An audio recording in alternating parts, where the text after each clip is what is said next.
Present ఉన్న పరిపాలన ఎలా ఉంది సార్? గతంలో చంద్రబాబు నాయుడు గారి పరిపాలననే ఉమ్మడి ఆంధ్రప్రదేశ్లో 2 పర్యాయాలు, ప్రత్యేకంగా ఆంధ్రప్రదేశ్ విడిపోయిన తర్వాత అనుభవం గలవాడని చెప్పేసి మరొకసారి ఆయనకు అవకాశం ఇచ్చారు. చంద్రబాబు నాయుడుకి అవకాశం ఇచ్చినంతగా ఆంధ్రులు మరొకరికి ఎవరికీ ఇవ్వలేదు. అయితే విజనరీ అని అనుకునేటువంటి చాలామందికి అతని విజనరీ కాదు, కేవలం సొంత సామాజిక వర్గానికి దాచిపెట్టుకోండి అని చెప్పేటి మాజీ ముఖ్యమంత్రిగా అతను తేలిపోయాడు. అతని మీద గత 5 ఏళ్లలో స్కాములుగా బయటపడుతుంటే నిజంగా ఇవాళ నిజమే గెలవాలి. మేము కోరుకునేది కూడా వైఎస్ఆర్సీపీగా ఖచ్చితంగా నిజమే గెలవాలి. నిజమే గెలిచి ఆయన మీద గతంలో ఉన్నటువంటి స్టేల మీద ఉన్న కేసులు కానీ ఇప్పుడున్నటువంటి కేసులు కానీ ఇవన్నీ కూడా నిజంగా నిగ్గు తేల్చి దాంట్లో అతని యొక్క పాత్ర ఏ మేరకు ఉన్నదో న్యాయస్థానాలు తేల్చాలి. ఇది మా నుండి వైఎస్ఆర్సీపీ నుంచి కూడాను మేము కోరుకున్నటువంటి విషయము. చెప్పండి. అలాగే నెక్స్ట్ పవన్ కళ్యాణ్, చంద్రబాబు రేపు ఇద్దరు పొత్తుల మీద వచ్చి జగన్ ఓటేస్తా ఉన్నారు కదా, పొత్తులో ఏమైనా ఇబ్బంది ఉంటుంది అంటారా? పవన్ కళ్యాణ్ కనీసమైనటువంటి ఒక రాజకీయ ఎజెండా లేనటువంటి పావలాగాడు నా దృష్టిలో. అయితే అతను నటుడిగా అభిమానించవచ్చేమో కానీ రాజకీయాల్లో విషమెత్తు కూడాను అతనికి పరిజ్ఞానం లేదు అని చెప్పడానికి అతని ప్రసంగాలే ప్రత్యక్ష సాక్ష్యం. ప్రసంగాల ద్వారా ప్రజల్ని అక్కురు చేర్చుకోవాలి కానీ యువతగా ఉన్నటువంటి యువకులకి, చరిత్ర తెలియకుండా పెరిగినటువంటి యువతకి అతను తప్పుడు సంకేతాలు ఇస్తున్నాడు. యువత ఇంకా తెలుసుకోవాల్సింది చాలా ఉంది. అభిమానం వేరు, అతని యొక్క ఆచరణ వేరు. ఆచరణే మా ప్రధానం రాజకీయాల్లో. అతను రాజకీయాల్లో ఏ రకమైనటువంటి పరిజ్ఞానం లేనటువంటి వాడు.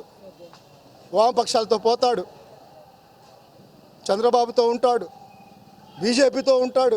అదే పవన్ కళ్యాణ్ ఇప్పుడు జగన్కి 15 సీట్లు కూడా రానివ్వడం ఛాలెంజ్ చేస్తున్నారు. వీళ్ళకి 15 సీట్లలో అభ్యర్థులు ఉన్నారేమో చూసుకోమనండి. పవన్ కళ్యాణ్కి 15 నియోజకవర్గాలలో పోటీ చేసేటువంటి అభ్యర్థులు ఉన్నారా? అతని స్టేజ్ మీద ఎవరినైనా ఇంకో రాయకుండా మీరు చూసారా ఎప్పుడైనా? కేవలం ఒక్కడుంటాడు. ఆ ఒక్కడు కూడా ఏ సామాజిక వర్గానికి చెందినవాడు ఉంటాడు? ఆయన పేరు నాదెండ్ల మనోహర్. ఈయన ఏం చేస్తుంటాడు?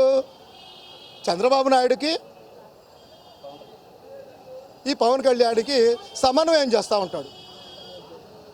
రాజకీయ సమన్వయం అంటారు. ఆయనకు కావాలన్నప్పుడు యాక్షన్ అని చెప్పి ఎక్కడున్నా కూడా షూటింగ్లో ఆయన పిలిపించి ఇక్కడికి ఆ వారాహి వేసుకొని వచ్చి 4 రోజులు మాట్లాడి దాని ప్యాకేజీ తీసుకొని వెళ్ళిపోతూ ఉంటాడు. ఇంతకు మించి ఈ రాష్ట్రంలో పవన్ కళ్యాణ్ అతని యొక్క ఆలోచన విధానం కానీ, ప్రజలకు అతను చెప్పాల్సినటువంటి రాజకీయ విషయాలు కానీ, ప్రజలకు ఇది చేస్తారని కానీ, ఇది చెందుతారని కానీ ఎక్కడైనా స్పష్టమైనటువంటి ఆలోచన విధానాన్ని అతను చెప్పాడా? ఈ ప్రజలను ఎక్కడన్నా ఆకట్టుకునే విధానం చెప్పాడా? కాళ్ళకున్నాయి కదా, అందరి కాళ్ళకి చెప్పులు ఉంటాయి. ఆయనకు ఒకటే తీశాడు, మిగతా అందరికి కూడా 2 చెప్పులు ఉంటాయి. ఆ చెప్పులు వాళ్ళు కూడా తీస్తే, నువ్వు తీస్తే ఒక చెప్పే విసిరేస్తావు, కింద ఉన్న వాళ్ళు తీసిన చెప్పులని విసిరేస్తే అవి మూట కట్టుకోవడానికి 2 రోజులు పట్టుద్ది నీకు. కానీ కనీసమైనటువంటి పరిజ్ఞానం లేనటువంటి ఇప్పుడున్నటువంటి రాజకీయ నాయకుల్లో రాజకీయ పార్టీ పెట్టినటువంటి వాడు పవన్ కళ్యాణ్ రాజకీయాలకు పనికిరాడు. ఖచ్చితంగా ఇప్పటికే ఈ రాష్ట్ర ముఖ్యమంత్రి వర్యులు శ్రీ జగన్మోహన్ రెడ్డి గారు ఒక ఆచరణయోగ్యమైనటువంటి విధానాన్ని ముందుకు తీసుకెళ్తా ఉన్నాడు. పేదల పట్ల ఉంటూ, పేదల్ని పైకి తీసుకొస్తూ, పేద ప్రజల పిల్లల్ని ఇంగ్లీష్ మీడియాలు చదివిస్తూ, వాళ్ళు చదువుకుంటున్నటువంటి కాలంలో వాళ్ళ తల్లిదండ్రులకి అమ్మఒడి ద్వారా ఒక అవకాశాన్ని కల్పిస్తూ అనేక రకాలైనటువంటి పథకాలు, కేవలం నవరత్నాలు మాత్రమే కాదు, ఇప్పటికే డీబీటీ ద్వారా 2 లక్షల సుమారు పైకోట్లు ప్రజల అకౌంట్లలోకి ఇచ్చాడు. కరోనా పీరియడ్లో కూడా, కరోనా సమయంలో కూడాను అందరు వెళ్ళి హైదరాబాద్లో పడుకుంటే శ్రీ చంద్రబాబు నాయుడుతో సహా, పవన్ కళ్యాణ్తో సహా ఇక్కడ నుండి ఈ రాష్ట్ర ప్రజలను కాపాడుకుంది శ్రీయుతులు ఈ రాష్ట్ర ముఖ్యమంత్రి జగన్మోహన్ రెడ్డి గారు మాత్రమే. ఈ రాష్ట్రంలో ప్రజల ప్రాణాలకు ఎంత విలువ ఉందో తెలుసుకొని వాళ్ళ ప్రాణాలను కాపాడిన వాడు ఒక్కడే మా రాష్ట్ర ముఖ్యమంత్రి వర్యులు శ్రీయుతులు జగన్మోహన్ రెడ్డి గారు. జగన్మోహన్ రెడ్డి గారు వెంటనే ప్రజలు ఉన్నారు. జగన్ అంటే ప్రజలు, జగన్ అంటే జనం, జగన్ అంటే ప్రభంజనం. మళ్ళీ మళ్ళీ మళ్ళీ 2024 ఎన్నికల్లో ఈ రాష్ట్రంలో ముఖ్యమంత్రి వర్యులుగా ప్రమాణ స్వీకారం చేయగల అర్హత ఎవరికైనా ఉంది అంటే అది శ్రీయుతులు జగన్మోహన్ రెడ్డి గారికి మాత్రమే.